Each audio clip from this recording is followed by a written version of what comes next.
And here comes Milo, big run out of 4. He's going to be there. Tristan Martin's there. Cannot count out to 37. Oh! The wheel gets burned! Cabot, where did he come from? Here comes Dweck. A punch from the 33. It's a drag race. The Magic Man wins it Auto Club.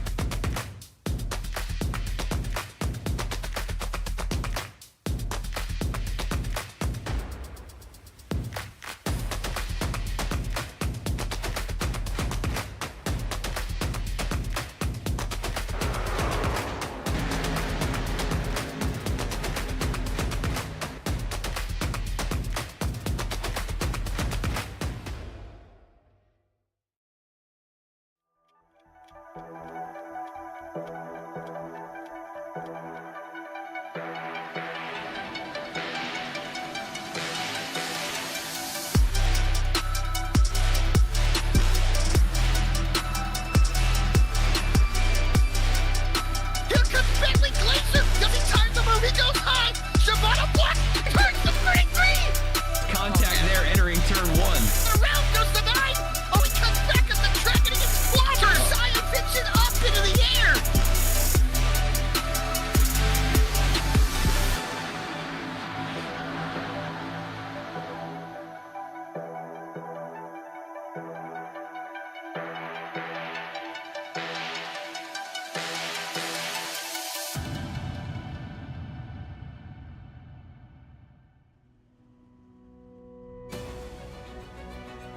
Live from the virtual Talladega Superspeedway, it's BTDY Racing Series presented by Martin Sports. I'm your host, Bradley Cooper, and tonight, Alec Martinez out on the racetrack, so I'm joined by Mike Noss up here in the booth for VSPEED. We'll be bringing you live flag-to-flag coverage for 75 laps. We have the Dialed In Racing 200. Race number 11 out of 20 this week, and we bring your points graphic up on the screen now to talk a little bit about, well, it's not updated. Let's get that fixed for you right now. We've had a number of changes post-Dover. Last week, Seth Hatchell getting the win, and so now this upgraded points graphic with Adam Cabot leading Jeff Wright by 5 points. That top 5, really tight. A two-way tie there between Ben Baffert and Bailey Turner. Joshua Banks, actually Keith Mayotto all the way down to Dallas Sullivan, really, really tight, 233 points. So it's been a variety of different winners, and Mike, you just joining me here talking about all these different drivers. You're a circuit guy. You're going to come out here and watch oval racing tonight. What do you expect to see as we bring flag-to-flag coverage? Well, Steve, I'm expecting to see quite a few right turns here tonight, Bradley, and or right turns, excuse me, left turns. I've already messed it up as we have it. It's going to be Talladega Superspeedway tonight. We have one very long, super straight, in fact, here with 4 corners to boot, and it's going to be all left-handers ahead of us, and that is a bit of a change for me. But here, I am beyond excited to be out here tonight and seeing these cars out on circuit. We're going to be seeing some high top speeds on this 33-degree banked circuit. So let's get down there for your grid.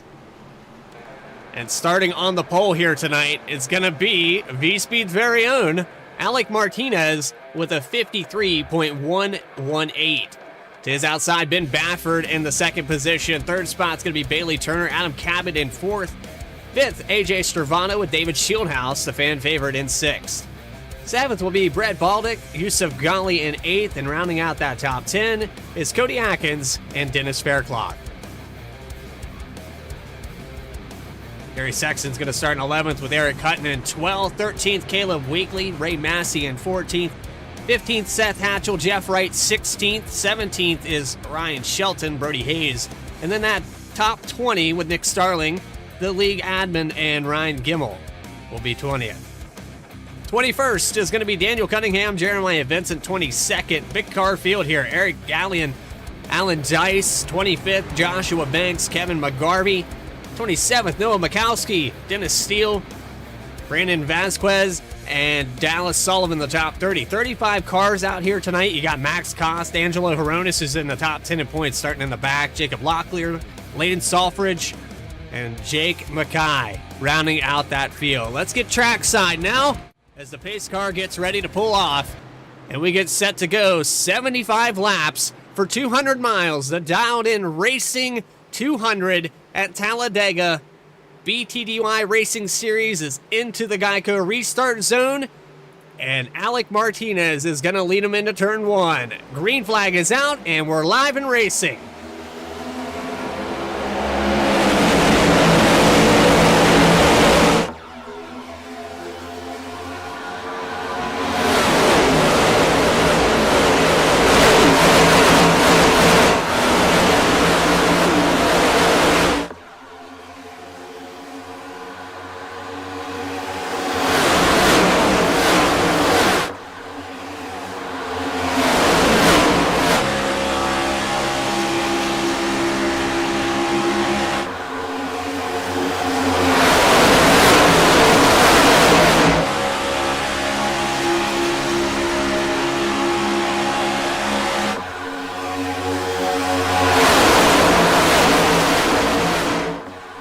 And coming by to lead lap number 1, it's going to be the number 23, maybe the 17. They're going to be neck and neck at the line there. Adam Cabot's going to get lap number 1 in the 17. 2x2 now heading into the banking. It looks like the outside car is going to have the advantage. That will give him a little bit better of a run, but of course the inside car actually getting concertinaed up a little bit for that number 18. He's going to be having a bit of a struggle to get by. Maybe some bump drafting now as we head on to the super straight. We're going to start to see very high speeds, and that car is falling behind quite a bit. Yeah, they don't have the help, and you see that third line that developed in the middle there. Mike, that's what you would call side force. So when you have the 23 and the 18 with no help behind them, and then they have cars on their outside, they're losing all that air, and they're not able to draft back up. And you see Alec all over the back bumper of the 23. That is Ben Bafford. He actually gets left out to dry. So you're looking for a partner here. If you want to keep up with the front pack, you got to have a pusher. And Cabot currently has that with the car behind of Schildhaus. Schildhaus, you can see right on that bumper, and we are going to be seeing some bumping and some banging today. It's been a very clean start, to be fair. We are green, green, green here at Talladega as we come now back down the super straight, heading towards turn 3. And the car is going to be concertinaing up. The number 88 going to be looking for any sort of move. That inside lane is available if he does want it, but as you said, you're going to be wanting to keep that inside, or rather keep that slipstream, Bradley, have the car in front punching a massive hole in the air for the car behind you. And as a result, of course, that is going to add up. All of the cars punching bigger holes in the air for the car behind, and the slipstream is just an added effect. The 13 of Gary Sexton now down on the inside has the 24. Bailey Turner pushing him up towards the front. And we talked a little bit to Alec Martinez in the pre-race about how these cars don't push like they used to. It's very easy to get a guy out of shape. You see the 13 making a daring move, working the outside lineup in front of Cabot. So the 13 of Sexton now going to take over the point. But Cabot now pushing Bailey, and Bailey looks like he's going to go to the inside and leave the 13 out to dry. 4 wide for the lead. As they go down the inside, the number 24 car holds the lead of this 4 now. We're going to see some position changes shake up as that inside car going to be having a better line. I would think the Bass Pro Shop of Bailey Turner. Bailey Turner currently leading Martinez, though, who talked about himself in previous, maybe saying that he wasn't going to be up in the standings. But no, Alec Martinez doing an incredible job so far in P2, managing to hold on. Yeah, he was on the pole here tonight. He doesn't get out on the track very often with these guys. So to see him perform the way he's doing so far, pretty impressive to just pick it up with no practice. The 88 in the middle there, that's Eric Hutton trying to keep pace. He started in 12th. We got a little breakaway here at the pack, starting to separate in contact between the 88 and the 7. That was Caleb Weekly that got into the side of Eric Hutton. He's heating up here a little bit on lap 5. We'll see, of course, 70 laps to go here tonight. No shortage of action ahead of us. And now, Bradley, are we going to be seeing any pit stops tonight? We will. They have limited tire sets as well, limited fuel. These cars running, I believe, 80% in the tank. And in the draft, you can go a little bit further. Less wind resistance will allow you to get a little bit better mileage, but if you're up towards the front, you're probably going to be one of the first cars to come down pit road. I would venture to say that Alec Martinez, Adam Cabot, these guys that have a little more wind resistance will come down probably around lap 35. Alec Martinez got a big wiggle there onto the straight. Now, is that going to compromise his run into the corner? We see him getting pushed along by Galley in that, I was going to say slipstream if you want to call it that, but just being bump drafted fully along here. These two glued together as the Camaro a nice little shove through the corner, but they are going to keep it together for right now. You can see, as you were saying before, Bradley, the partnership and having to work together, but these drivers picking that inside line, is that going to wear their tires down a little bit quicker than the drivers picking the out? The main thing with Talladega is the banking is so steep, you can pretty much run any line you want to. Most of the time, it's the guy that's getting pushed that starts to have tire wear. He's getting loose, he's getting shoved around. You can see Alec getting out of shape there. Now Yusuf goes to the outside, and Shieldhouse making it 3 wide for a moment there. Big surge of speed with Turner and Shieldhouse on the outside. But you're going to see these runs repeatedly. The lead's going to change over and over. Race recap, we've already had 3 lead changes tonight, and we're only 7 laps into this race. We had Adam Cabot leading this race at one point. He was down in P8 just a couple seconds ago, but you can see with time, he's already up into P3. That's just a testament of this 4-wide action that we saw there momentarily. Adam Cabot, of course, leading this championship as well at 326 points with 1 win under his belt this season. He's going to be wanting to add on to that total here tonight at Talladega.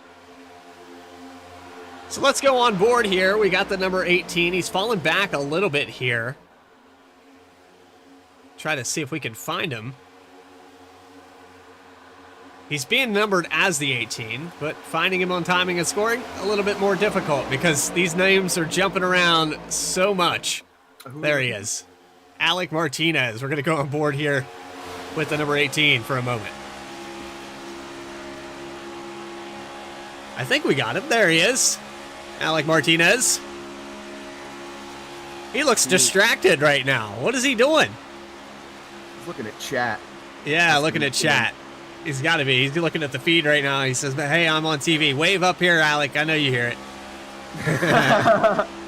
Big shout out, of course, to everybody in chat watching us tonight. Thank you guys so much here at VSPEED.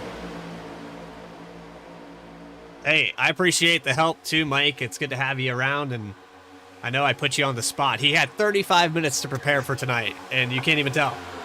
Yeah, 35 minutes to prepare for a SoCa race that I've never done before, but hey, here we are. We're enjoying this. I'm loving this. We have Cabot, who was in P8, was leading, now leading once again.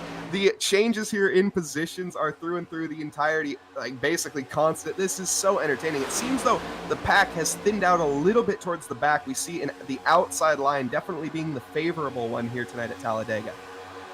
Yeah, it looks like the top 10 is pretty much single filed out. The inside starting to develop again, and a big shove there. You saw Hutton in the middle. Jeff Wright gives him a hit into the back of Yusuf Ghali, almost upsets the car. You got to time those, and a lot of times if you're a third, fourth car back at the line, you don't want to push. There's Shieldhouse trying to drop down. Nobody goes with him. That's the other thing, too. You can get shuffled out of line really fast. Now Shieldhouse in the 20 is going to find himself maybe stuck. He got the side draft from Ray Massey. Incredible. So the side force is another factor. You can suck air off the door of a car and still maintain your position, but still not as effective as being pushed. And we can see this 3x3 train up at the front here as well. Those 3 drivers all bumper to bumper to bumper, and the drivers behind following suit. But does it sound Lowe's car there on the inside, or the number 20 SMG, excuse me, is going to be having a look, but sticking with it. Will he get the better run? He's getting a big shove from behind, but so is Galley, not Galley, yes, Galley on the outside. And as it stands, Cabot on the outside, excuse me. And yes, Shieldhouse is through.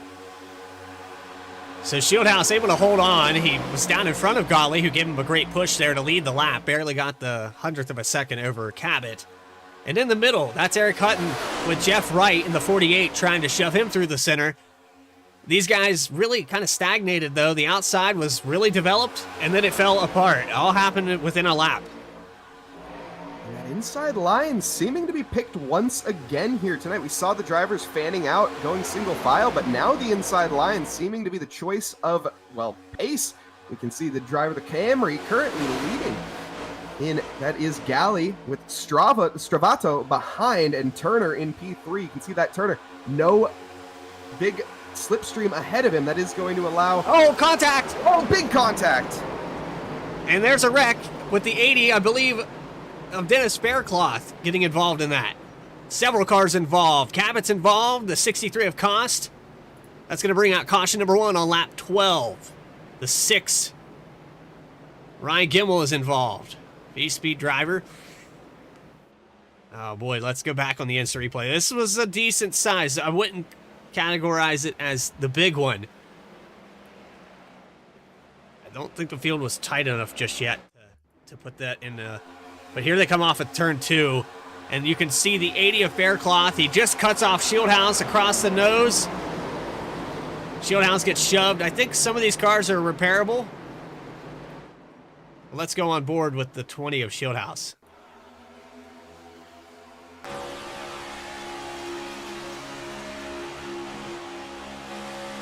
You can see Faircloth just doesn't know he's there, comes up a little too high. I think he was shoved. I think he was shoved from the car behind, if I'm not mistaken.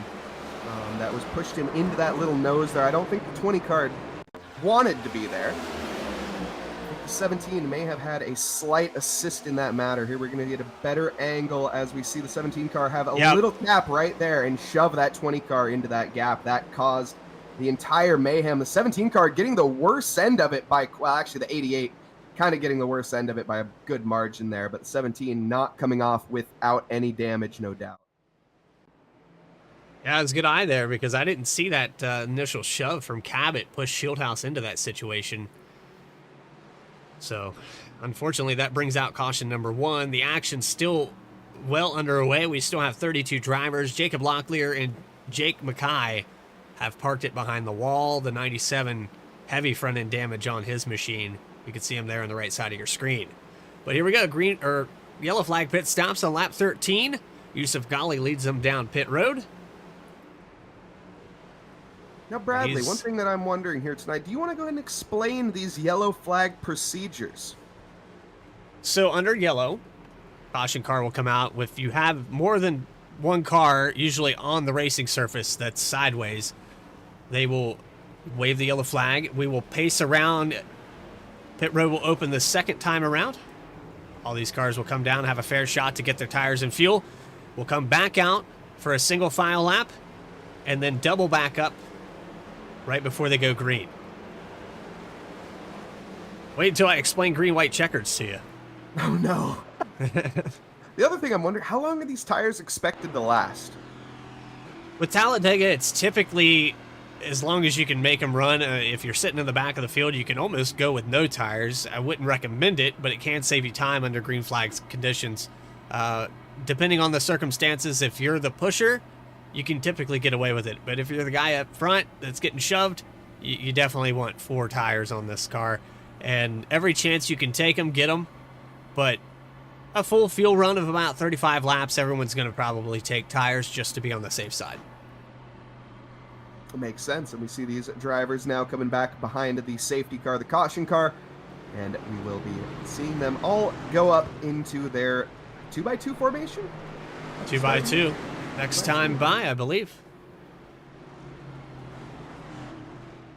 So a little staggered offset restarts, and some leagues will do single file, especially if the action gets too crazy, if we have too many yellows. But here at BTDY, they've been fairly decent at keeping the caution count relatively low. I believe the last average that I read was 2.8 per lap. So they're doing pretty well this year, and they always have. This is my 4th season, I believe, covering BTDYs. They've always been the spectacle here at VSPEED, putting on a great show. And the number 7 of Caleb Weekly has the point. Unfortunately, he painted the car the wrong colors. I think he did that to upset me on purpose. I'm not entirely sure. He knows I'm a Packers fan, and he painted Vikings colors on it. I was wondering where that was going. Okay. Yep, he just lost TV privileges. I'm not even going to show him. He's officially got it. You heard it here, folks. He's lost his screen time. He has had a timeout. Also, once again, big shout out to everyone here joining us in chat. I see we got Mark, we got Thomas, Herb, and Tammy all joining us tonight here, enjoying this action as we get ready for the restart. Listen to that. He's reading chat.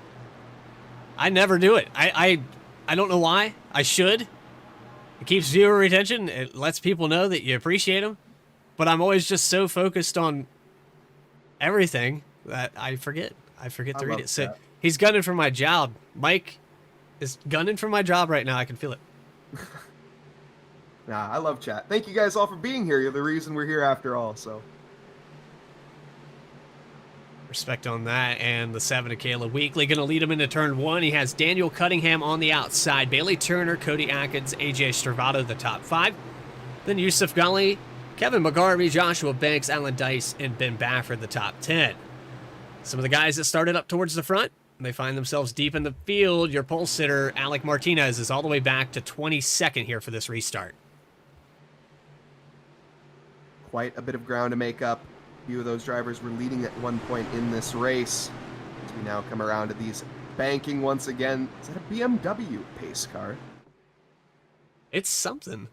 I'm not entirely sure what that car, iRacing's pace car, would try to get a better shot of it. I think it's just some generic. Maybe it's a Kia. I don't know. It's like a BMW, but here we see it tucking in regardless. It's going away, Bradley. It's gone. All right, off the line. We're going to get back to the Geico restart zone, the blue section of this tri-oval. And the leader has the discretion to take the green flag in that zone, maintaining pace speed before he gets to that point. Green flag back up in the air, and we're live and racing again for the second time tonight at Talladega. And already a good push there from Bailey Turner on the outside with Cunningham.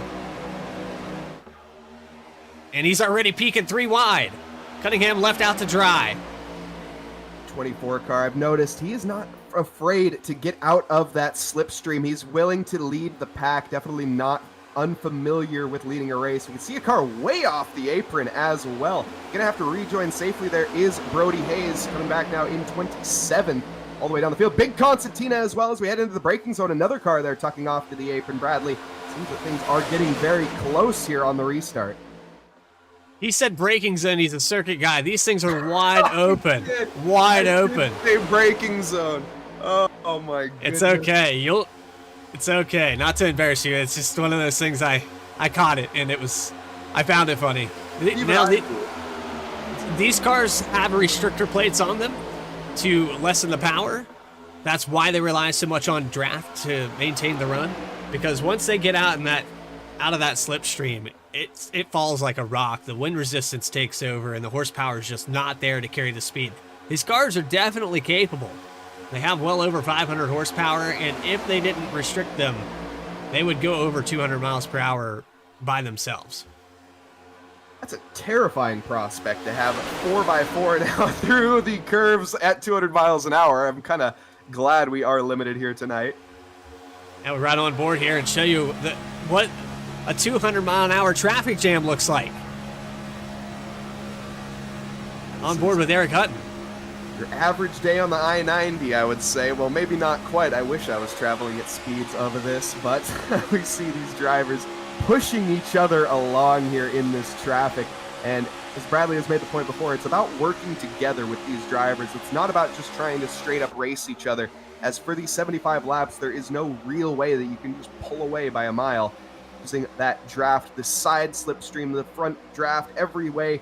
And the bump draft as well is going to help you along here, just gaining those extra kph or mph here. And of course, we're in America, and going to be pushing you along. 300 kilometers is about what they're traveling, 300 kilometers per hour. And it's up to 308 here through the tri-oval for those of you that are using the metric system. What the heck is a kilometer, Bradley? I'll convert it to freedom units. It's right around 198. Yeah, this track, 2.6 miles as well, and they were going around this track at lap times that are going to be around the, 25-second mark? Or 50. 50. Okay, this is a bit of a longer track. Fair enough. So we got 49.477 as Bailey Turner's best lap. Last time by a 50.583, but there was also a lot of turbulence. He had to shuffle up to the outside, maybe lost some speed. But yeah, a low 50, probably going to be the consistency that you're going to see. And I got the 20 of David Shieldhouse up here on the outside. I don't know if you saw him back there. He's got some right front damage, but that car is still up to speed, doing really well. In that slipstream, going to be trying to stick with him on the outside line. He's been very committed there. But for now, sticking with that half a second gap. In fact, even following the back. There's a very tasty looking car in front of him as well. Yeah. But hopefully he doesn't take too big of a bite out of that rear bumper. I believe that's the number 11 of Eric Gallion, the Jolly Rancher Chevrolet Camaro. And we Look got at 3 that. wide for the lead. That's a nice spectacle. 3 wide all the way around. We're 3x3x3x3. Now this is oval track racing at its finest, and the 48 car going to be pulling out a little bit of a gap here, but we see the 32 tucking onto the inside, and he is going to have a look down the inside, but I think that 48 was a pretty good run. Excellent run there by Jeff Wright to get a lap led here tonight. First one for the 48 Lowe's Camaro. And Bailey Turner helping him surge across. He kind of came up and played all 3 lines, and that's another thing that drivers strategize is which line has got the momentum. If you want to maintain that lead, if you want to keep that momentum going, you got to almost cut them off. There they were splitting apart again. 35 of Banks kind of shoved Gimmel out, and the number 6 is left out to dry. Gary Sexton's going to pick him up here on the outside. Interestingly, the 48 car has chosen that inside line. The Eagles car here going for a massive bump draft coming up into that rear view mirror. You can see very nice shot of that, pushing him down the super straight. But or actually, as we come through the banking, my apologies, now onto the super straight. But our leader, Wright, is currently walking away from these 2 drivers. Now, these guys were up at the front of the pack at one point, but I'm sure we'll see them back at some point. Yeah, Jeff Wright having the great swing of momentum. The top 10 almost completely single file. The 7 of Weekly has a little bit of a gap back there from what appears to be the 81 of Cody Atkins. So they're splitting off. There's the 10 on 00 rather, 03. Yeah, that's Noah Mikowski in the 03. He was trying to make a run on the outside of Alan Dice, but nobody went with him. He'll probably fall back out of the top 10 here momentarily. These guys are settling down. And when they start to do this, Mike, that typically means that they're predicting that it's going to go green and they're going to split the run. So somewhere around lap 35, you might see some drivers come down pit road just to maintain. Of course, we just saw that drivers coming in under yellow flag conditions. Now, we were watching in the free practice session before and actually talking with Alec before this. The pit lane here, Talladega, is rather tricky coming off of the 33-degree banking. Of course, these cars with no anti-locking brakes, no traction control, no mechanical assists whatsoever. It's all on the driver's right foot to get it stopped. They have active diffs as well, which means that when they go down under braking, could potentially step the back end of that car out. And as I said in free practice, we saw a few of that. So, oh, the 3 car. Contact. Big wreck there down the front stretch. Shieldhouse into the grass. And that's the 3. Jeremiah Benson gets sent hard into the outside wall. And we had quite a few other drivers flying through the grass to try to avoid that.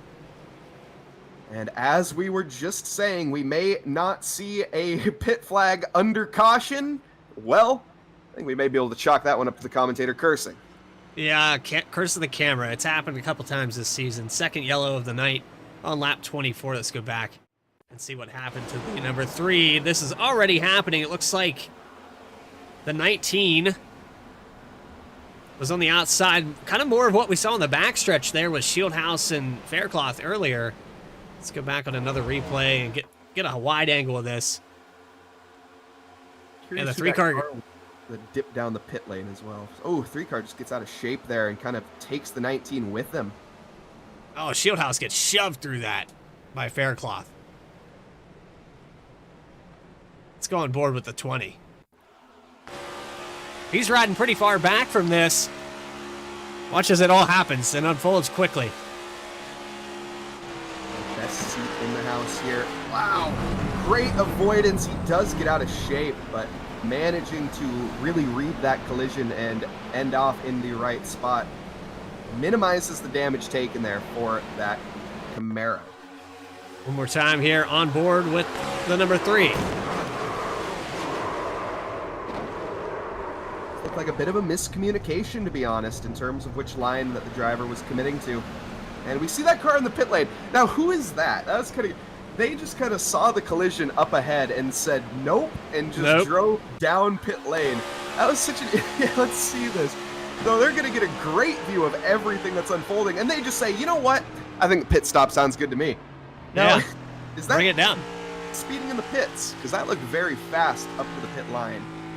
Track stewards will determine. Typically, if a driver comes down pit road to avoid a crash, they will cancel the black flag. It can be considered speeding in the pits, but typically, with those instances, they'll clear that black flag and let these guys come back out and line up in their rightful positions. Jeff Wright comes down pit road on lap 25. Here for the dialed in 200. And he's going to be the leader. When we come back from commercial break, we'll have Bailey Turner, AJ Stravato, Ray Massey, and Eric Hutt in your top 5. You're watching the Dialed In 200 live on VSPEED. We'll be back right after this.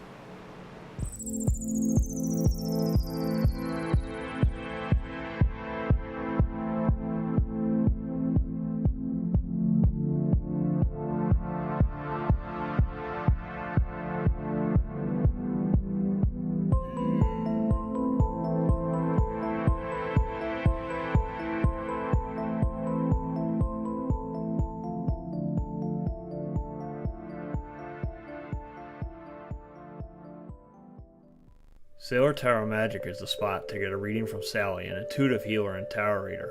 Known as the Nurturing Reader at New Jersey street fairs, you can also check out our YouTube channel for lunar and astro readings, as well as our Instagram for live weekly readings. Her rates are affordable, and you will leave with a newfound perspective. Sally is now offering an introductory class on tarot cards and intuition, and is available for parties. Call or text 732-314-0777 to schedule your reading today.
Back live at Talladega Superspeedway, the Dialed In Racing.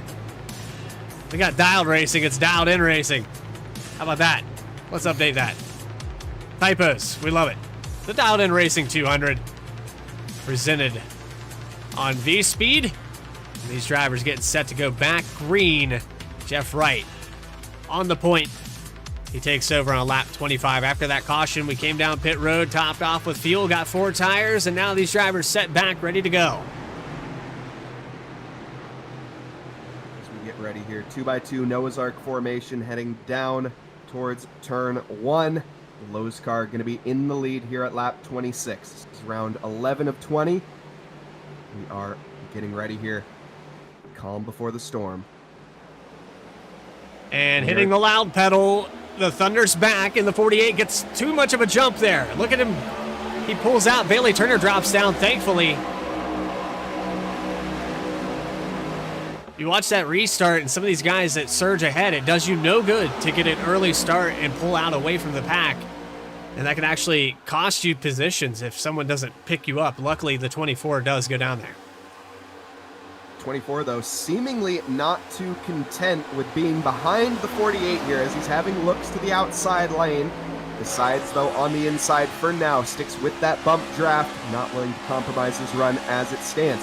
They go bumper to bumper into the first or third corner here. See the outside lane there falling back just slightly. Car now going to decide to make it move onto the outside. Potentially gets the run onto the, is that the number 26? Number 3 cars on the run here. We're going to go 3 wide now down the start-finish straight, heading to T1.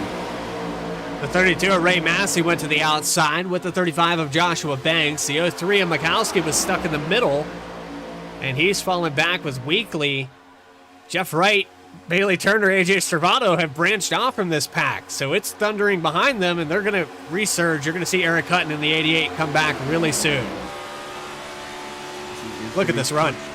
Yeah, he's getting an incredible run, getting pushed into that corner there and gaining right back up onto the bumper. Thank you very much to the VSPEED Camaro behind. That's Seth Hatchell, last week's winner at Dover.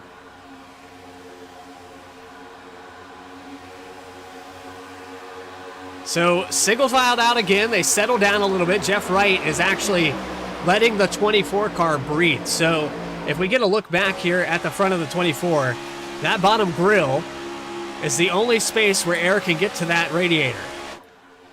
And so these cars have to breathe. They have to come down and get some air. You see the 24 occasionally doing that in the corners. But when they're locked up on the back bumper, the lower louvers on the bottom of this car with the aerodynamics, there's no air going to that grille at all. And these cars will overheat within a lap if you push too long. That will most certainly affect their performance later on in the race, so going to be wanting to avoid that is, yeah, interesting. You can see them there tucking to the outside, so that's what that's about. That makes sense. One thing that I'm curious here, where is Adam Cabot? I'm not seeing him whatsoever in terms of this timing window. I know he was involved in that collision earlier. He's currently sitting in P25. Now, that doesn't count him out of this race whatsoever. However, he is leading this championship by 5 points over Jeff Wright. And Jeff Wright is currently leading right now, and that will shake this championship up numbers if this result finished as of this current lap. Yeah, and it's been tight all season long. Jeff Wright actually trading the lead several times this season with Adam Cabot. And they went back and forth at different venues. Cabot really good at Dover, didn't get the win, but finished second last week. Jeff didn't have quite the race that he wanted to have there, but did mitigate most of the damage. But we talk about all the different tracks that Jeff Wright is good at. If we go to Charlotte, we go to Atlanta, we go to Las Vegas, any of the cookie cutter D-shaped ovals at 1.5 mile tracks, you can almost guarantee that this 48 car is going to be up towards the front, if not leading. Seems like here tonight at this 2.6 mile circuit, one of the longer ones out there, of course, I think even longer than Daytona. It is going to be very good for him in terms of prospects in the future. Very talented driver all around is Jeff Wright. So coming by to lead another lap. He's got the outside working right now. That's Max Koss in the 63 pushing Caleb Weekly. Do they have enough momentum to get by? It looks like maybe into the tri-oval they might get it. The 7 of Weekly on the outside now, door to door with Jeff Wright. As they come across the line, Jeff Wright has the surge by Bailey Turner, and he does lead that time by. Still sticking in it, though. On the outside there is the number 7, the 63 car, giving him a helping hand along with the 24. A side draft to boot. The P1, Jeff Wright, is currently walking away maybe a little bit more than he should. I think, though, he will get picked back up soon. In fact, he already has. But has that cost him? Has that allowed the number 7 in front? In fact, as of this moment, it has. Yeah, and the 7's going to drop down now and break that momentum. The 63 has the turbulence, so you see him kind of wiggle. He almost followed the 7 down there, and that's that wind resistance.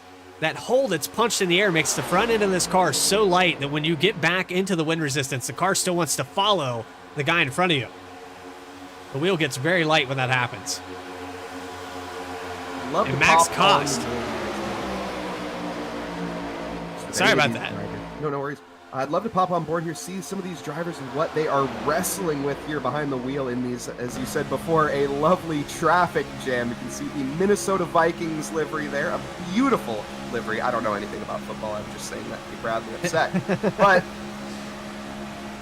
nonetheless, we're going to be going on it and look at this. What a driver's eye. The full sound effect as well, hearing these V8s roar. So you can see Jeff Wright making it look pretty easy, if we're being honest. He's pretty smooth on the wheel. And we could go on board with Bailey Turner. He's been a little more erratic with the behavior of that wheel. Watch him.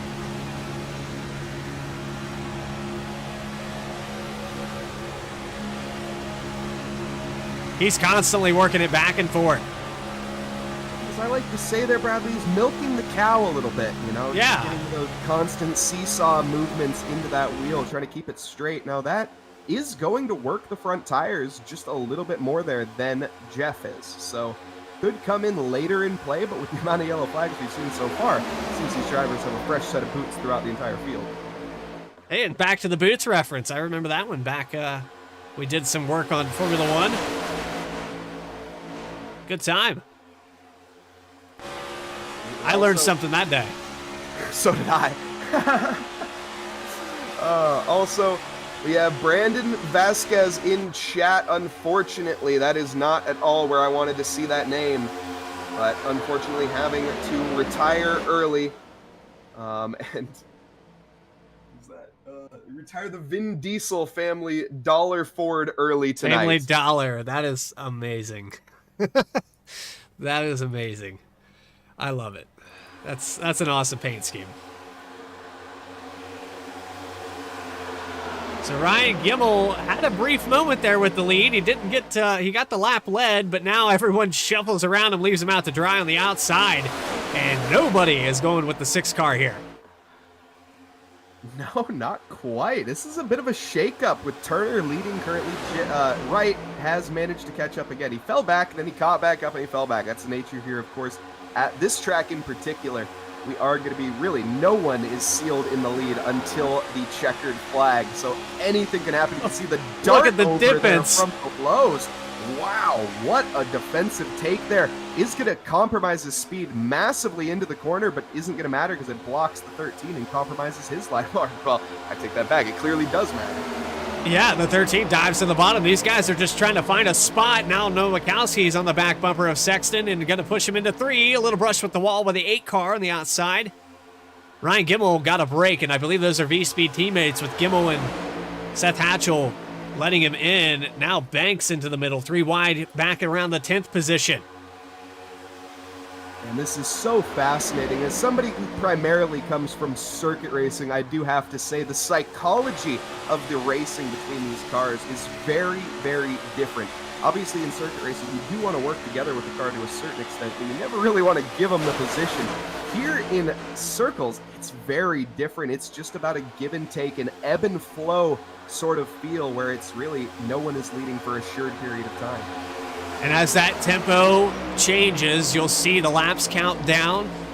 They'll get a little less give, a little more take, and these guys will start to tighten up. This 2 wide that they're running with right now, Jeff Wright, Bailey Turner just trading the lead, and la-di-da, casually back and forth.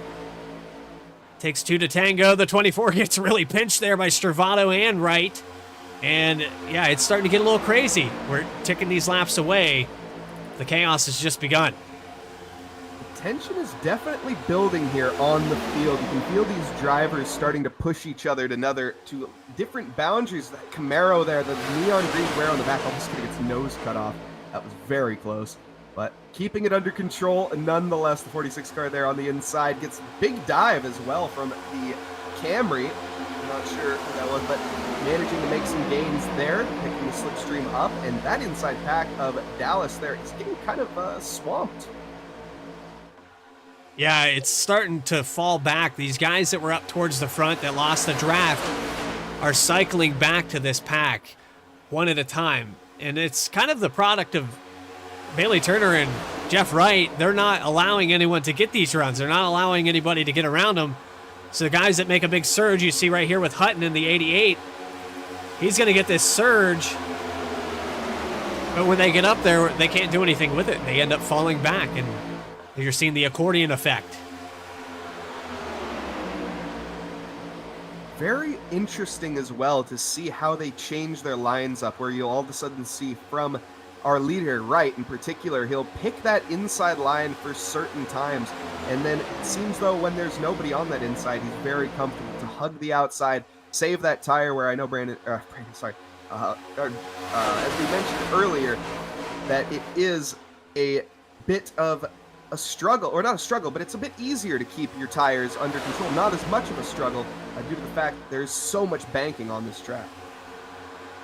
So holding it up there towards the outside line also kind of helps the straightaway speed. You have less drag on the suspension, and the car will come out of the straightaways a little bit faster to help you maintain that gap. You see the inside starting to develop again. There's Max Cost back down to the bottom. He's got Caleb Weekly. Gary Sexton gets into the side of the 7 car. Weekly's going to have to jump back up in line, stays in the throttle, and thankfully doesn't end up to the inside wall. Very close for your personal favorite car on track there, Bradley. We also have, not to mention, Zach Smith in chat saying that that car looks fire and squall. So yes, indeed. Some Vikings. Go Pack. That's all I have to say to that. Go Pack. They haven't done well this year, so the Vikings fans, they've come back out of their houses to talk. After a long 13-year streak of Aaron Rodgers, they're able to speak to me again. Jeff Wright. Can't join this argument, unfortunately. Well, fortunately, I would say. So Jeff Wright is going to lead another time by Max Cost and Caleb Weekly trying to get something going again. Haven't been able to. Gary Sexton works his way up into the top 5. And there's Joshua Banks, who started back in 25th position, up 20 spots.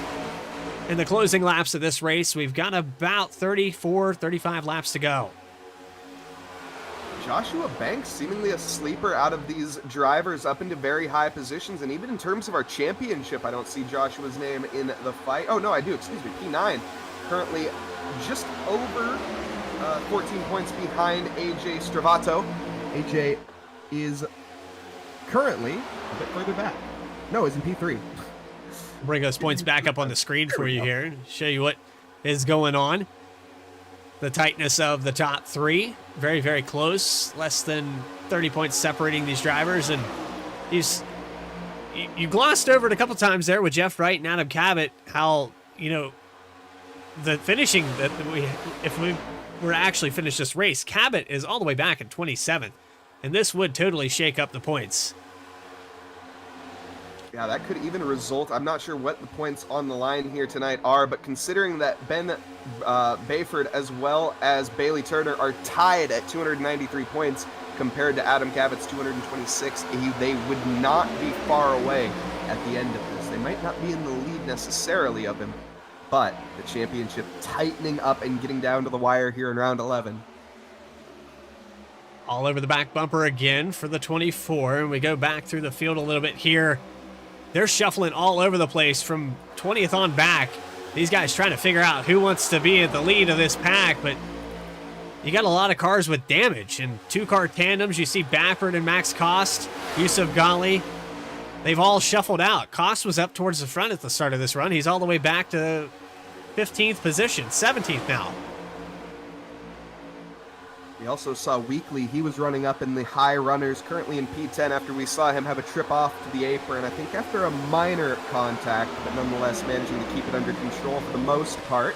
And back out on circuit. He made up, I think, 4 positions when he rejoined the track. I was keeping an eye on that. He is definitely maybe seeing that little red mist in his eyes potentially here at this point.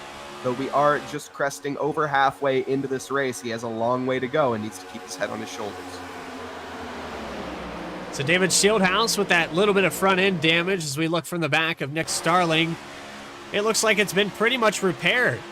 So the Splash to Go graphics number 20 has cleaned up and is back up to speed. And some leagues will use a free car, a fast repair, if you will. This league, it's run it till it breaks. If you get crashed out, you're done, and that's Part of the reason we have a couple drivers, you have Brandon Vasquez and Jacob Locklear, Jake Mackay, all off the track here tonight. The number 3 of Jeremiah Vincent is being scored as 2 laps down. Ryan Shelton 2 laps down. But the 3 is mid-pack, and if we have another caution, he could get that lap back. They do a wave around here. If a yellow flag comes out and you're not involved with it, you can get a lap back. Interesting. Okay, so there's a few things, of course, like I said before, coming from circuit racing that are very different, and we're about to see one of those very different things that I wince every single time we come onto the straight and these drivers close up bumper to bumper and start pushing each other along. You can't do that in a GT car. That, at least in the Assetto Corsa, you definitely can't do that. So it gets me on edge every single time, but of course it's just what these drivers are programmed to do. It's a fine art. It's a fine line. These guys walking a tightrope for 75 laps, 200 miles, pushing the limit. And the 81 on the outside now. That's Cody Atkins making a surge with the 46 of Dallas Sullivan up to 5th. Nicely done. Sullivan fighting it out with Wright. Currently, they're going back and forth as they go side by side into the left-hander.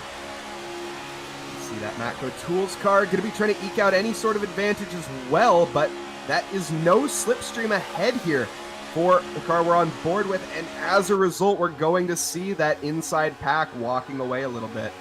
Yeah, Dallas Sullivan not up on the back bumper of the 81. He was able to stick with the 13 of Gary Sexton for a moment with the side draft. That air that's punched off the side of the car helps a little bit, but the 46 of Sullivan's going to have to get up on that bumper if he wants any shot of getting the 81 of Atkins up to the front. Camaro sticking with it, though, for right now. The number 33 is going to have a run onto the outside. This could be the side draft really come in handy here for the 33, of course. That is really the only thing allowing him to stick with these cars. Our lead change as well, with Turner currently leading. I'm seeing Wright falling back. He's currently in P8. Yeah, and these guys might be falling back a little bit to predict their pit stop. If I want to say that we're not going to make it on fuel to the end of this race, so they might split this run in half just to guarantee that they're having tires balanced on each side. But side by side for the lead now, Bailey Turner under threat with the 46 of Sullivan single-handedly pushing the 81 up to the front. Down the back stretch now, Stravado's got to be getting warm. He hasn't been able to step out. He breathes it a little bit, but the 81 taking over on lap 48. Nicely done. Can he hold it, though? That's the question. Will he tuck that inside? Yes, he does, and so as well does Sullivan. Sullivan following him through very handedly, gaining quite a few positions as a result. See that? Holy... That is a Camaro rear bumper right there, everybody. Yeah, that's one of those shots that we save for the best for last. And what a surge there from the 81 and the 46. Starting to branch back into the 3 wide, the chaos that we saw at the start of this race. You can feel the urgency starting to build for some of these drivers that are further back in this pack. Indeed, as they're starting to go 3 wide now into the banking.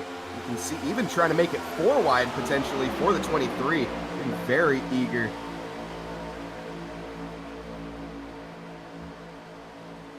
So far, though, the drivers managing to keep calm. We've seen a good amount of running so far without the caution. 2 cautions have been thrown thus far, of course, in circle racing. It's not too uncommon, as pointed out earlier. It's relatively clean league, in fact. We haven't seen too much bumping and banging, really much beyond what you would expect in your typical bump draft. Yeah, the short tracks are really the asterisks for some of these races that they've put on. You can see single file almost all the way around this racetrack. Let's get a wide angle shot. Let's see if we can get the static camera. We're off frame here, but we'll see him going down this back straightaway in just a moment. Look at that single file all the way down. Yes, you can see there in the distance. That is a great view. Also, look at that. These drivers being very comfortable with each other, I would say. No one really getting too eager. No one wanting to make anything too rash at this point. And there's 25 laps left in this race, so we are, in fact, running out of time, Bradley. Whoa, what is going on here? Green flag pit stops. Oh. And there's the chaos that you were worried about. These guys all coming down pit road, making it look good. We saw one minor lockup there, just a puff of the tires. Of course, well, that's not going to matter too much. They're probably going to be throwing those into the bin momentarily. The Celsius car comes into their stop. They were at the lead of the race. Adkins, will they return? Bailey Turner, excuse me, that's who we're looking at, my bad. Adkins currently leading. Bailey Turner, will he return in the lead? That is the question. Well, AJ Stravado wins the race off of pit road, so the 33 car is going to be ahead of him. We'll have that to contend with, but here we go, cycling back around the racetrack. And here comes the other group down pit road. Some drivers opting to stay out as well, so managing on that fuel tank a little bit longer. Those were probably some drivers that were able to contend with the slipstream a bit more. Now these drivers coming in, you can see tucking into their stop nicely. And all of these drivers we will see making one more stop. Well, not one. This will be their final stop here tonight of scheduled, I would imagine. Yeah, we might see what I was trying to, I guess, explain earlier with the green-white checker. That is overtime. So if we have a caution with less than 3 to go, less than 5 to go rather, these drivers will all reset and we'll have what they call a green-white checker with 1 lap to go green, come back around, white flag, and then the checker. If they make it back to the white flag and cross the line, the race is officially over with. It's raced back to the checkered flag, even if there's a wreck. If there's a wreck before the white flag, we'll extend the race again. We have 2 attempts at a green-white checker here tonight. Okay, that makes sense. I've always wondered that, actually, because I am familiar with that rule, believe it or not. But I've always wondered how it played out. I've never been exactly familiar with the verbiage of it, so that makes sense. So we will potentially see we may see no restarts, but that is going to allow some excitement. Of course, safety cars, well, they breed safety cars. And They do. We'll see. So plenty of action ahead of us tonight. These drivers that we're currently looking at, they all need to make a stop. There's Adam Cabot, Yusuf Ghali, Angelo Horonis. They're all going to come down pit road this time. Bye. And Yusuf Ghali says, I need to get to pit road, Cabot. No, he changes his mind. So some indecision there. Now that's interesting. Not willing to go into the pits. I'm assuming that the reason that he didn't want to do that was because he would come out by himself. Is that a fair assumption? Yeah, and so nobody else coming down pit road. Cabot was glued on the back bumper, pretty committed to staying on the racetrack. It seems as though Yusuf Ghali is just going to have to pit with this group. Even if he doesn't have enough fuel, he's just going to have to make it work. He's going to have to stretch it out. So that could play cards here tonight. We see the 7 car also getting involved in this. Now this may hurt him later on. Of course, the 7 car was at one point up at the top pack, the Vikings. Now in P8 currently, but as they come out into the pit or out of the pits, I presume they'll be quite a bit further behind. Yeah, these guys really stretching this out, and like I said, they can make it 35 laps. It just makes more sense to split the run as Yusuf Ghali gets shoved out of line by the 17 of Cabot. Now the 23 of Baffert up on the back bumper. We saw that a little bit ago with Angelo Horonis also getting shoved out of line. Now the 18 of Alec Martinez is up on the bumper. I think these guys might stretch it a full fuel run in the hopes that a caution does come out. I think that's their prediction right now, is if a yellow flag were to fall, they can come down pit road with a little bit of an advantage over the rest of the field. Interesting. And so the gap currently then between our non-pit runners, I presume, is that 50-second gap then that we're seeing between these drivers? Yes. We go back here to Jeff Wright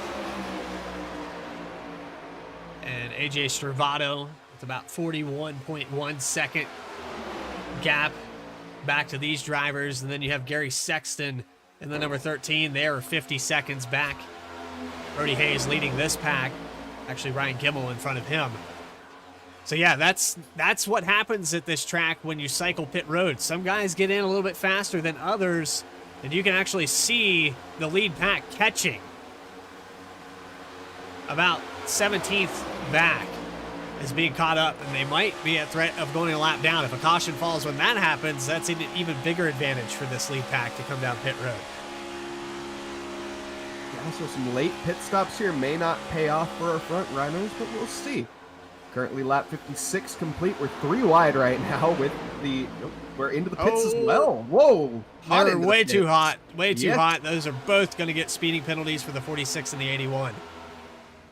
with a lockup in the pit, or after the pit line even.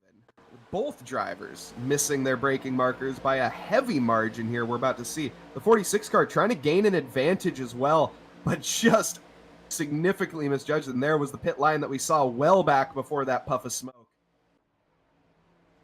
And the 46 is down and away. These guys actually somehow didn't get speeding penalties. I'm really surprised. Really? They really pushed it to the limit there. Wow. Okay, yeah. That looked very hot in, but okay, fair enough. The stewards deeming that a valid entry. They're going to remain green for them then. Caleb Weekly coming down by himself, so he'll have to find another partner after this pit stop. So he's all by himself, 32 laps into this run, and Yusuf Ghali's your leader.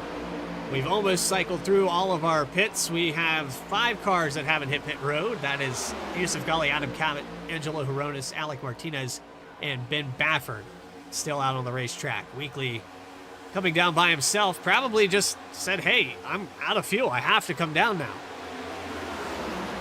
Now, these blue flags that we're seeing ahead, they are going to help, I presume, these back markers, actually, as they hold the inside line. They're going to be very true to that, not wanting to wash wide, holding their lanes. 3 wide, we're going to go, even with the back marker involved, and it looks like Ghali has fallen off quite a margin there. In fact, is deciding trying to get down. Enough's enough and comes into the pits. Yeah, he was trying to get down to pit road, and those lap cars getting in the way, kind of interfering with the line, but Adam Cabot leading them down, and the last 5 cars come down in. Angelo Huronis, Alec Martinez, Baffert, Ghali, and got Cabot there. I don't know how this is all going to cycle out. I would say that most likely AJ Stravato is going to take over the lead here. Martinez currently in our race lead, the number 18. Lovely livery as well to boot. A great view of open track ahead of them.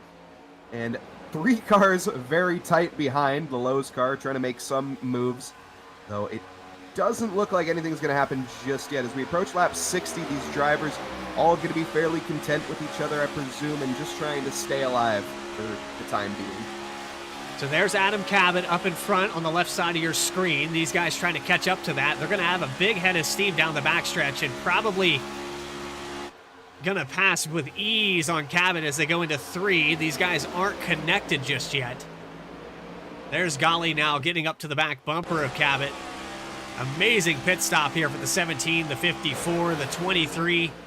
They're going to maintain the race lead.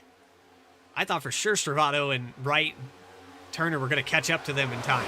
I think you may have spoke too soon.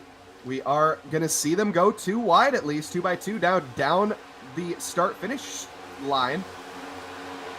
Going across it now. The 33 is going to retain the lead. There we go. So they have managed to retain that position. That tire heat just not quite there for the 17 and the Co that came out of the pits. These guys all have been out on track for a few laps now, able to contend with that with no issue. Yeah, and the speed that you build up by running in a pack for so long, you're probably a 5-6 mile an hour advantage average all the way around the racetrack for that first out lap. And the 17 now into the slipstream. You see him picking up the pace. We've got about a 7-car battle here for possibly the race win. Barring that we don't have a caution, 15 laps to go. You're watching the Dialed In Racing 200 at Talladega Superspeedway. We're going to take another quick commercial break and then have uninterrupted coverage for the remainder of this race live on VSPEED. Back after this.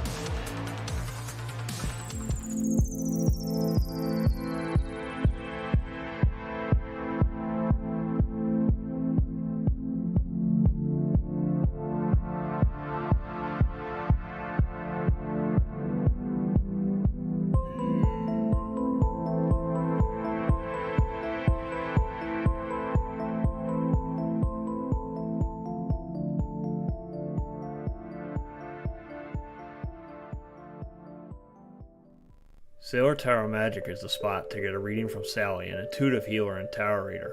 Known as the Nurturing Reader at New Jersey street fairs, you can also check out our YouTube channel for lunar and astro readings, as well as our Instagram for live weekly readings.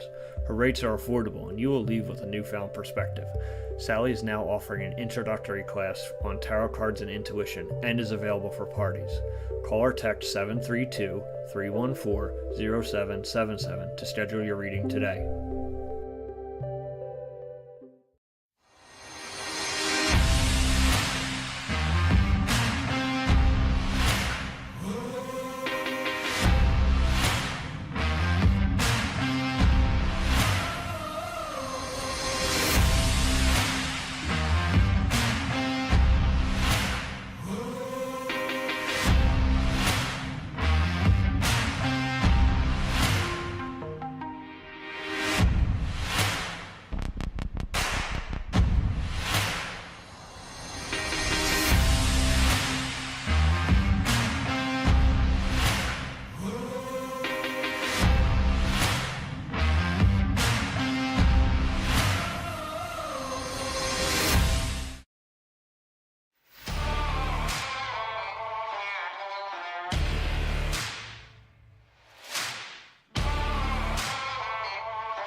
DIALED Racing back live here at Talladega.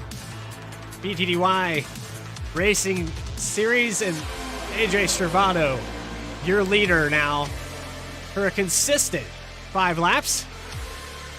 Ever since we took those green flag pit stops, we were able to fit those in here tonight. And thankfully, you get the full experience here tonight, Mike. But the one thing, the piece of the puzzle that we're missing, a green-white checker could completely throw this race on its head. This very well could be the reality, too. These drivers are pushing each other, and it is so exciting to see. We got this pack that we're currently looking at, but that's not the only one out there as well. We can see here the Vikings car that has rejoined the track from not taking tires. They pit on their own, really had nobody around them, and decided that no tires was what was required to finish this race in a decent position by rejoining this pack. So Caleb Weekly electing not to take tires, a fuel-only stop. Some of the other drivers in front of him did take tires, but I don't know. It was him pitting by himself. He had to make that call, and I think it was a good strategy to try to have an opportunity, at least a top 10 here tonight if we don't have a caution. Certainly a risky one, though, as, well, grip will be a minimal and a luxury come lap 75, assuming we make it there under green conditions. As we see these two drivers glued to each other, as they have been, as you said before, for the past 5 laps since we went to commercial break. And they are retaining that for now. Also, don't count Jeff Wright out because he was leading. He wants a piece of that once again. Watch the split on the left-hand side of your screen. The number 6 of Ryan Gimmel is in the 10th position. 12.4 seconds back, so we'll have to pay attention to that split. And the 24 of Turner blows the engine. He is done. What? Really? So that... Ha! Wow, I'm not laughing at the driver. Sorry, I didn't know that was possible. That's all.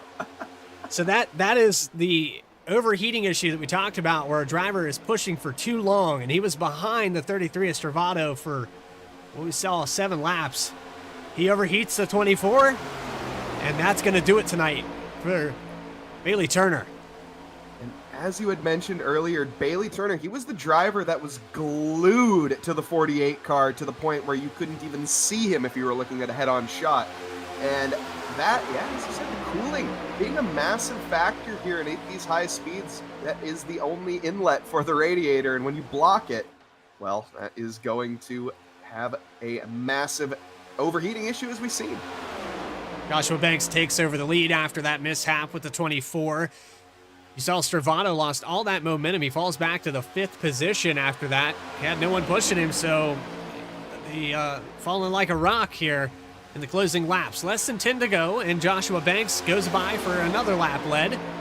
That's his second one of the day.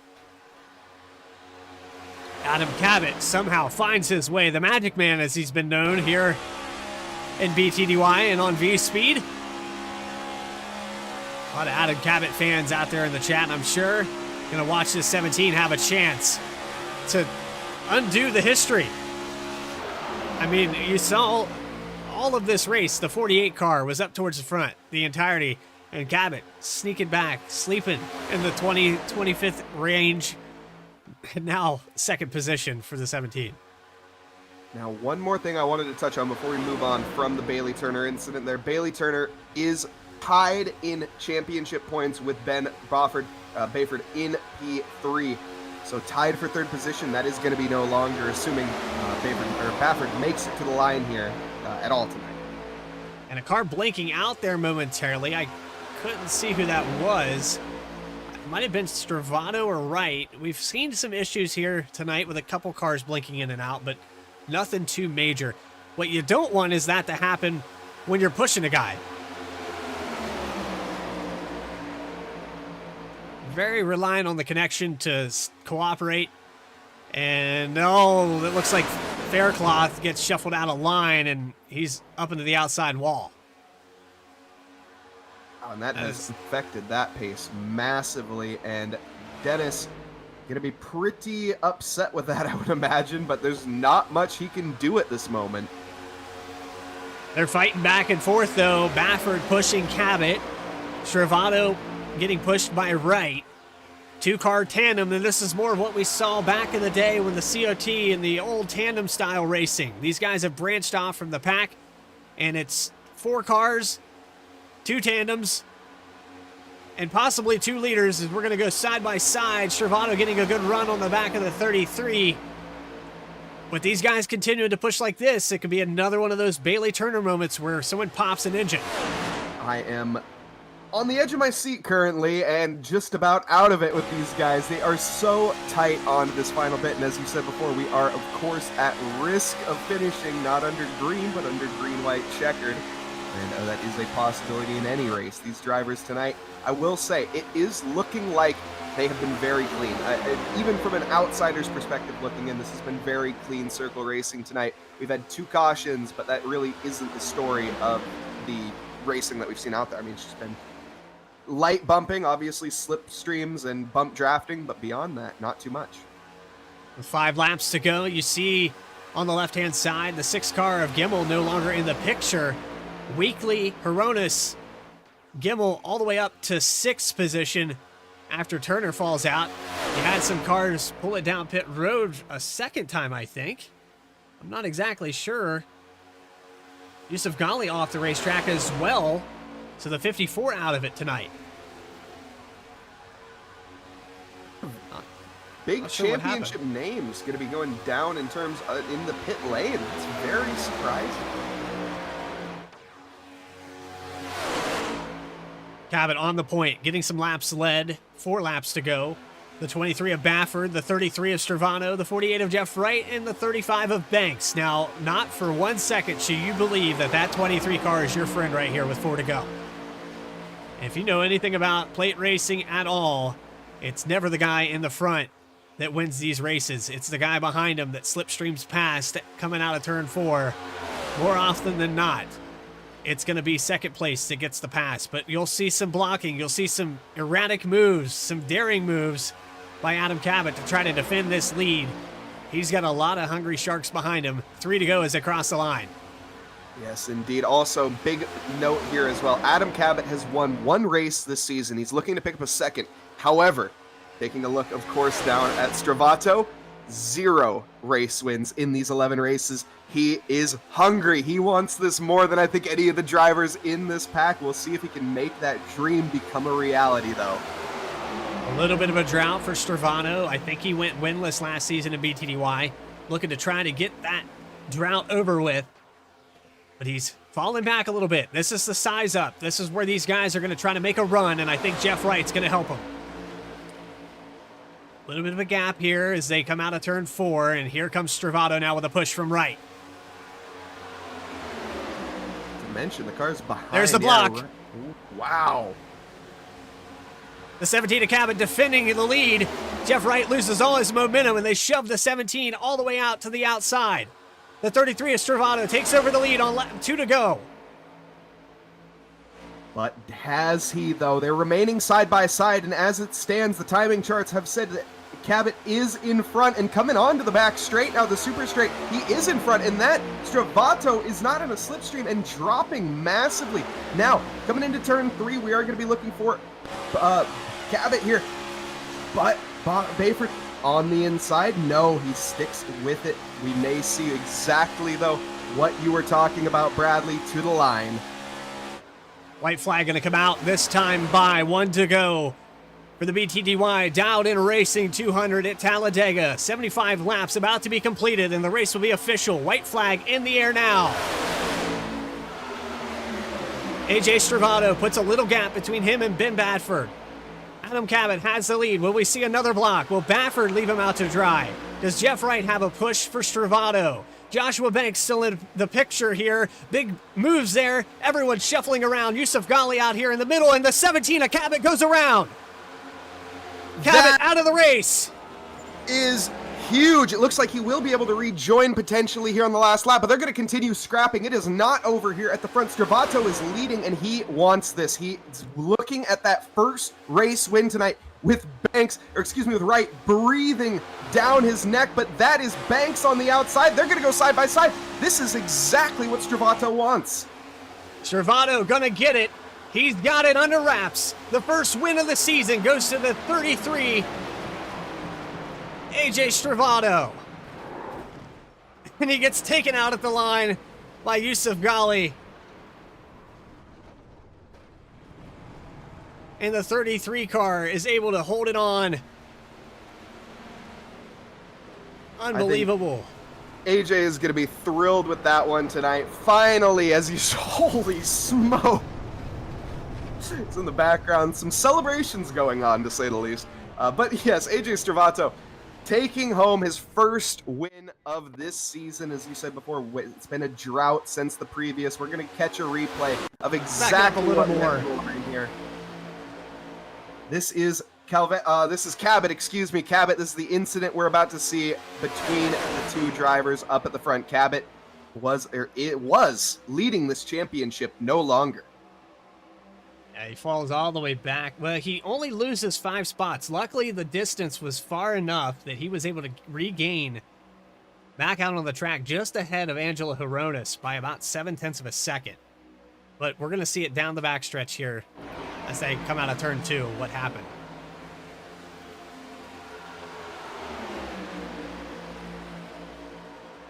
So this is the white flag comes out.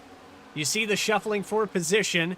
Cabot's playing defense, just blocks a little late there on the 33 of Stravato, and that sends him around.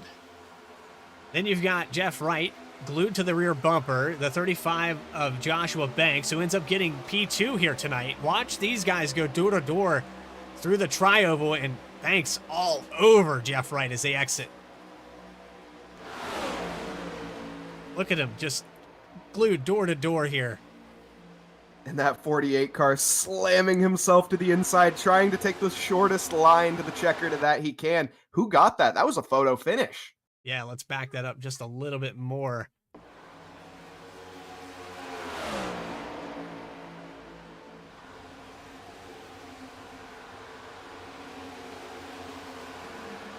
Could really not have been a closer finish at the end. We're going to get a lovely picture here coming to the line. Very clear winner, but there we see the 48 car getting beaten out. Yeah, that's just nose. That is 0.02 of a second, I believe, after the post-race. But post-race interviews with your top 3. AJ Stravato gets the win here tonight. Joshua Banks third, and Jeff Wright. We'll be catching up with them down in Victory Lane and on pit road. You're watching the Dialed In Racing 200 from Talladega. We'll be back with another commercial break right after this.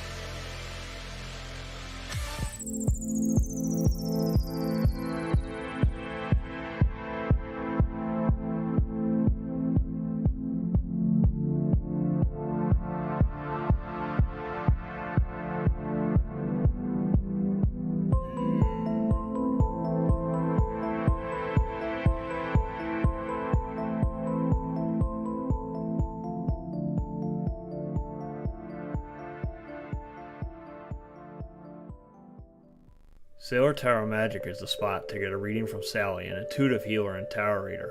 Known as the nurturing reader at New Jersey street fairs, you can also check out our YouTube channel for lunar and astro readings, as well as our Instagram for live weekly readings. Her rates are affordable, and you will leave with a newfound perspective. Sally is now offering an introductory class on tarot cards and intuition, and is available for parties. Call or text 732-314-0777 to schedule your reading today.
Back live at Talladega, the Dialed In Racing 200 has concluded for 75 laps as scheduled.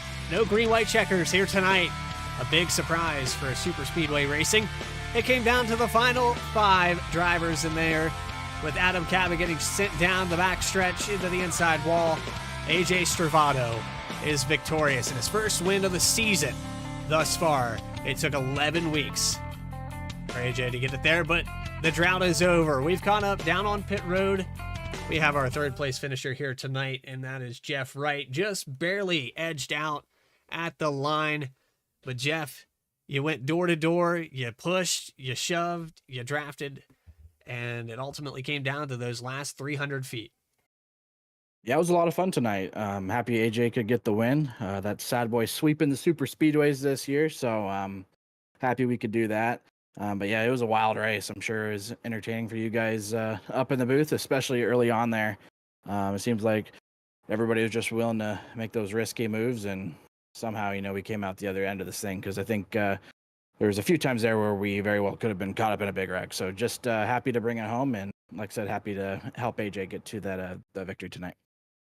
Well, Jeff, you played a big role in this race tonight, and we saw during the beginning half, Adam Cabot was kind of falling back. He was deep in the field, and after pit stops, he somehow worked his way back up in front of you. So I know after tonight, the points gap, if it hasn't changed and you've taken the lead back over, it's going to be very tight as we go into next week. Yeah, unfortunate what happened to Adam there on the last few laps. I don't know where he ended up, but yeah, he was right there in the mix as always. Doesn't really matter what track we go to. He's always going to be up there towards the front. So I think we were far enough ahead that, yeah, he was probably able to rebound and not get too bad of a finish. So, but yeah, I think we're going to gain at least a few points on him. I know it's been really, really tight this year so far. The drop week helped us out. We had really, or we got disconnected one race. So other than that drop week, he'd probably be leading us by quite a bit. So, yeah, it's been a lot of fun so far this season, and just trying to, do the best I can in these next Gen Series races. I feel like the Gen 4 races are the races where I'm going to be able to score the most points. So the fact that we've been able to get some good finishes out of these next gen races has been awesome, and definitely been the ones that I've been a little bit more worried about. But yeah, coming to Talladega, you never know what's going to happen. So usually you're pretty happy just to finish these races. So the fact that we came out third tonight, can't be too disappointed. Yeah, and mitigating that damage and putting the championship together. You're coming into this week with about 6 points, I believe, 5 points deficit. So I think now it's going to be within 1 or 2. Either way it goes. But Jeff Wright, third place finisher here tonight. Do you have anybody you'd like to shout out? Yeah, just broadcast team as always. You guys do a great job. League admins as always, putting these events on, and then obviously sponsors help make this thing happen. So it's been a lot of fun. Really good turnout so far, and just having a lot of fun this. So just really appreciative of everybody that puts these events on. We appreciate your time, Jeff Wright, third place finisher here tonight at Talladega, able to hold on to what is considered a dice roll this season. 48 car, looking good in the points. Thank you for your time, Jeff. Thanks, guys. And now Mike Noss is catching up with Joshua Banks, rather. We got Joshua Banks down here in second place. Down on pit road now. I'm trying to drag him there. I've grabbed a hold of him. Joshua Banks down on pit road with Mike Noss. Joshua, how do you feel after this one? I know you haven't picked up a race win just yet. You had the chance tonight, and I know you felt it in your toes. You felt it at the bottom of your toes, but you didn't quite have it. But nonetheless, a great finish. You must be feeling pretty all right. Yeah, I feel pretty good, man. We've had some pretty good runs this season. We've just been in some crappy situations at the end. So to come out here and finish second, it's good. Obviously, we want to win, but when the way Jeff and AJ were working together, it was going to be hard to split them up. And I mean, I got them split up, but I had nobody helping me to push me to get past them. So it was basically a fight with Jeff to get second. So good job to AJ on his win, though. I know he hasn't won in a while either, so it's cool for him to get a win this time, and especially Talladega. It's hard to do that here. So it was tough, though, man.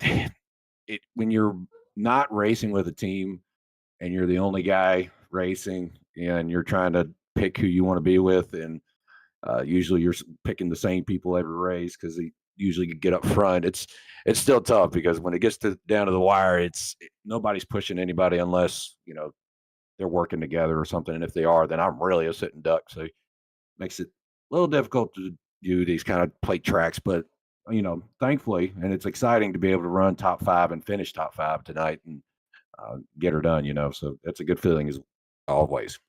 Well, also, not to mention the fact that I think we need to address the elephant in the room here. You started in P25 and managed to finish P2. Now that has to feel pretty good by itself. Oh yeah, I obviously passing cars is fun and doing all that, and I never qualify well. I had maybe a spurt where I could qualify up front, but I just keep telling myself, especially at plate tracks, Daytona or Talladega, you just don't matter where you start, just get up front early. And if you can race around guys that can hold a straight car, you can kind of be a little aggressive and push yourself to the front, or at least in a position to stay up front near the end and compete for a win. So I'm not really worried about starting spots at the beginning of these races, just making sure the car's straight and, fenders are still on it, and we can make it to the end across the stripe. Well, you seem to manage to do that just fine tonight. And once again, thank you very much, Joshua Banks, with a P2 finish here at the Super Speedway, of course, Talladega. Thank you so much.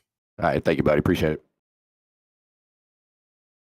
And moving down to victory lane, we've got your race winner, the number 33 of AJ Stravano. The drought is over for the number 33 team. And I know it took a dramatic fashion with cabin across your nose, but hey, man, you're victorious. The white flag, anything goes. The block happened. You put the nose there, you got it, and then come back around, watch those guys fighting in your mirror. Yeah, feels damn good to win. I'll tell you that right now. It's been a pretty long drought. We've had some really good speed, I think, in between that drought, and have had quite a few opportunities to win. Just something doesn't work out, or I mess up. So it's good to execute right there that last lap and make that pass. Just really lucky to have a good teammate like Jeff. He was committed to me the entire time. It was I think a little unfortunate what happened with Bailey.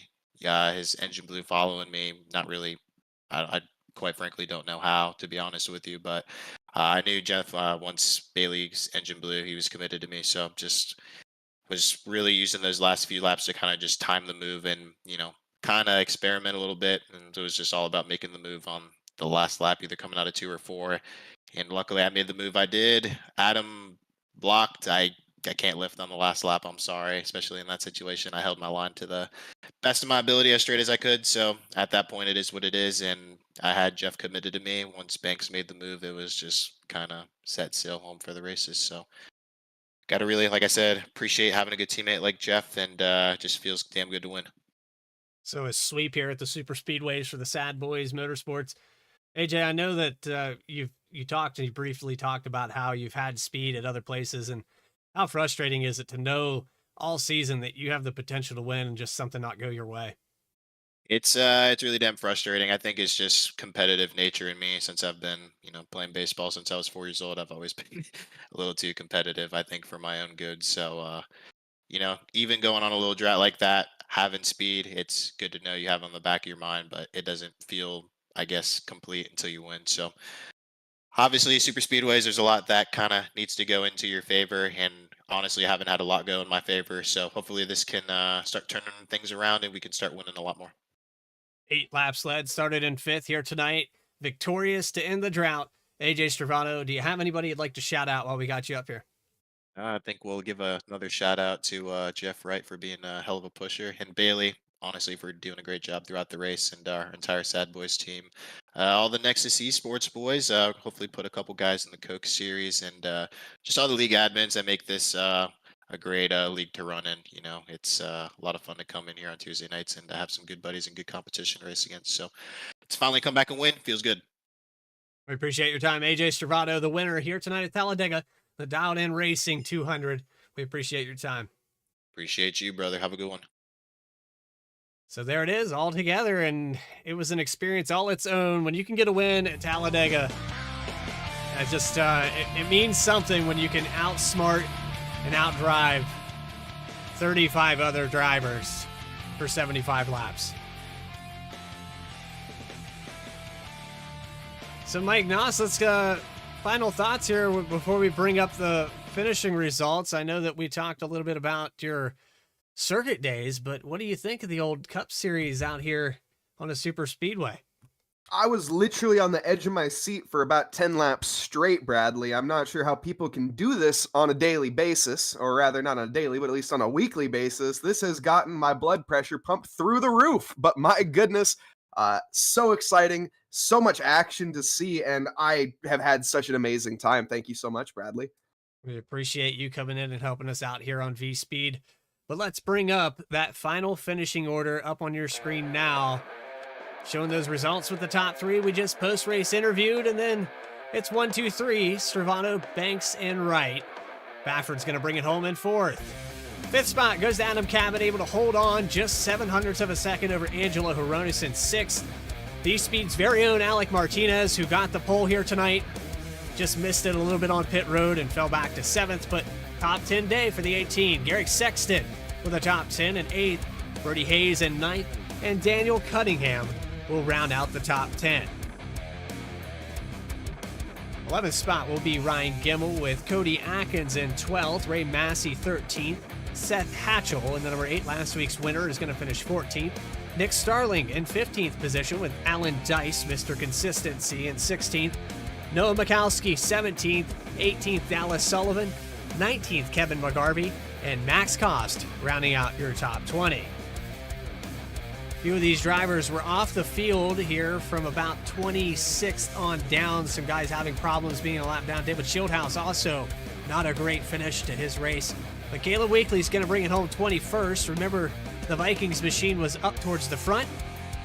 He falls out of the top 20. Dennis Steele 22nd. 23rd will belong to Eric Gallion. Eric Hutton in 24th. David Shieldhouse a lap down. 26th for Dennis Faircloth. 27th, Jeremiah Vincent. Yusuf Gully, 28th.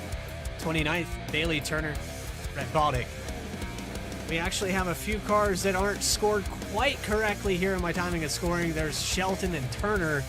Turner falls with that blown engine into 29th position, but we'll move through with Baldick, Vasquez, Locklear, Mackay, and Salfridge. 78 laps down. I'm not sure how he managed that when we only had 75 laps, but timing and scoring at its best. So I hope you enjoyed tonight's broadcast. If you did, make sure you hit that subscribe button so you never miss a single race when we go live at 8:35 p.m. Eastern Time for BTDY Racing Series. We take a look at the schedule for next week. It's looking like we're going to be going. We're sitting here on November 21st. Next week will be Martin Sports 150 at New Hampshire.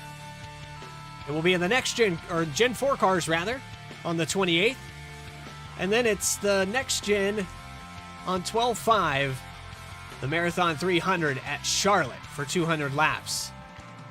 The BTDY Noble Challenge is part of that segment. So, for everyone at VSPEED that put this race together, Adam Baker, Alec Martinez, Eddie Smith, Morgan Cook, and my new helper here tonight did a fantastic job, Mike Noss. I'd like to thank everybody for putting this together, and ultimately BTDY putting on a great show. Make sure you hit the subscribe button and follow so you never miss a single race, and we'll be back live tomorrow night on VSRN with the Rebel Truck Series at 9 p.m. Eastern Time. Until then, everybody, have a great rest of your week. Happy Thanksgiving. Take care.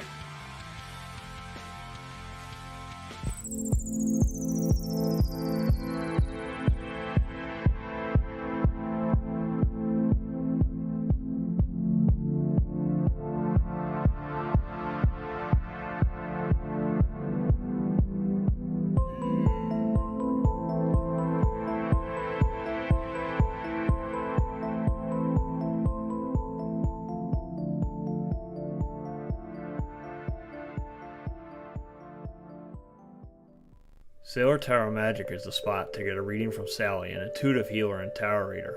Known as the Nurturing Reader at New Jersey Street Fairs, You can also check out our YouTube channel for lunar and astro readings, as well as our Instagram for live weekly readings.